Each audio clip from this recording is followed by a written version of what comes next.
দুঃখ কষ্ট নিয়েই মানুষের জীবন, কিন্তু দুঃখের পর সুখ আসবে এটাই ধ্রুব সত্য।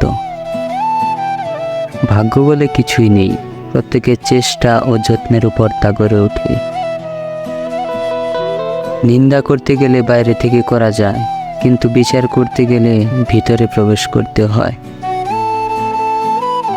অসৎ মানুষের সঙ্গ লাভ করার থেকে নিঃসঙ্গতা ও একাকিত্ব অধিকতর শ্রেয়। সবথেকে কঠিনতম একাকিত্ব হলো নিজেকে নিজের ভালো না লাগা। আমি স্বার্থপর নই, শুধু তাদের থেকে দূরে সরে যাই যাদের কাছে আমার কোনো মূল্য নেই। আমি প্রতিশোধ নেওয়া পছন্দ করি না, আমি গুরুত্ব কমিয়ে দূরত্ব বাড়িয়ে দিই। মুখোশধারী ভদ্র হওয়ার চেয়ে স্পষ্টবাদী অভদ্র হওয়া অনেক ভালো। যার মনের কথা প্রকাশের ক্ষমতা যত কম, তার মনের কষ্ট তত বেশি। সাফল্যের কোনো রহস্য নেই, এটি প্রস্তুতি, কঠোর পরিশ্রম এবং ব্যর্থতার থেকে শেখার ফল।